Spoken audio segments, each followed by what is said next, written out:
आणि यानंतर थेट जाऊया ठाकरे गटाचे खासदार संजय राऊत माध्यमांशी संवाद साधतायत। ज्यासाठी ते भाजपात गेले ती फाईल पुन्हा उघडण्यात आली होती त्यांच्या मृत्यूपूर्वी। खास करून जरंडेश्वर साखर कारखान्याचं कर्जाचा विषय होता। ती फाईल इथून अमित शहांकडे गेली क्लोज करण्यासाठी, पण अमित शहाने त्याच्यावरती ही फाईल क्लोज करू नये असा निगेटिव्ह शेरा मारून पुन्हा महाराष्ट्रात पाठवलं। आणि त्यानंतर भाजपचे मंत्री बोलायला लागले, तुमची फाईल बंद झालेली नाही दादा। आणि मग दादा म्हणाले, तुमची फाईल आमच्याकडे आहे। इथून ती सुरुवात झाली। ज्या कारणासाठी अजित पवार हे भाजपात गेले, भाजपाबरोबर गेले, ते कारण संपलंच नाही। त्याच्यामुळे दादांनी मागे फिरण्याचा जो एक पुनर्विचार सुरू केला, तिथून या सगळ्या रहस्यमय घडामोडींना सुरुवात झाली। अमित शहाने ती फाईल बंद करण्यास नकार दिला। आपण जर कोणाला मिळाली तर त्या फाईलची शेरे जाऊन पाहू शकता। खास करून जरंडेश्वर साखर कारखान्याची जी फाईल आहे, जे कर्ज, जो कर्जाचा विषय आहे त्या संदर्भातला वित्तीय संस्थांचा, त्यात घोटाळा झाल्यामुळे जरंडेश्वरची संपत्ती जप्त करण्यात आली, दादांची वगैरे। पण ती फाईल अचानक उघडण्यात आली आणि केंद्रीय सहकार मंत्र्यांनी ती चौकशी थांबवू नये, फाईल क्लोज करू नये अशा प्रकारचा शेरा मारून ते फाईल महाराष्ट्रात पाठवली। आणि त्यानंतर महाराष्ट्रात गेल्या 3 महिन्यापासून दादा विरुद्ध भाजपा हे सुरू झालं।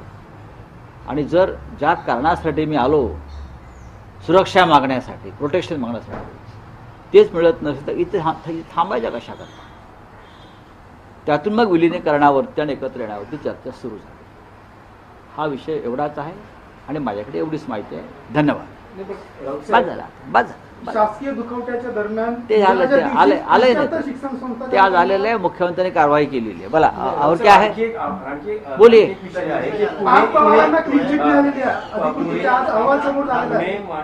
मुंडवा जमीन घोटाळा प्रकरणामध्ये पार्थ पवारांचा कुठलाही थेट संबंध नाही। कारगे समितीचा अहवाल बावनकुळेंपुढे सादर झाला आहे आणि व्यवहारासाठी मदत केलेल्या 2 अधिकाऱ्यांवर मात्र कारवाईची शिफारस केली। बघा, अद्याप हा अधिकृतपणे अहवाल समोर आलेला नाही। या जरतरच्या बातम्या आहेत आणि सूत्रांच्या बातम्या, पण मोठ्या व्यक्तीचा दबाव असल्याशिवाय अशा प्रकारचे व्यवहार होत नसतात, एवढंच मी सांगू इच्छितो। जेव्हा पूर्ण अहवाल येईल तेव्हा आम्ही सांगू कायद्यापुढे सर्व समान आहेत की नाही हे नंतर पाहू। अब्दुल सत्तारांचा विषय आहे, अब्दुल सत्तार आणि भारत पाकिस्तान सामन्याचा विषय आहे, भारत पाकिस्तान सामन्यासंदर्भातला विषय आहे। संपला विषय। आप बोलिए, आप बोलिए। संदर्भातला विषय है। प्रेसिडेंट है वो आज मुंबई दौरे पर है, वो और प्रधानमंत्री जो है मोदी, उनकी एक मुलाकात होने वाली है, एमओयू डील होने वाली है। आप कैसे देख रहे हैं? देखिए, अच्छी बात है। फ्रांस के अध्यक्ष प्रेसिडेंट मिस्टर मैक्रोन ये भारत के दौरे पर है। मोदी जी के साथ वो मुंबई में आएंगे, मोदी उनको मुंबई घुमाएंगे, गेटवे ऑफ इंडिया लेके जाएंगे, हाँ, और कुछ करेंगे। पहले जब विदेशी कोई मेहमान आते थे तो अहमदाबाद लेके जाते थे। ये पहली बार देखा मैंने कि विदेशी मेहमान को मोदी जी मुंबई में लेकर आ रहे हैं। मैक्रोन ने कहा होगा मुझे मुंबई देखनी है, अहमदाबाद में क्या है? मुंबई भारत की आर्थिक राजधानी है, तो प्रेसिडेंट ने कहा होगा कि मुझे मुंबई में ही बैठना है।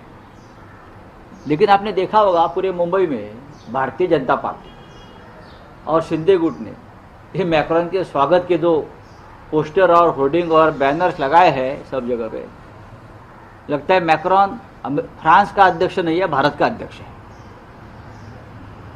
क्या राजनीति है?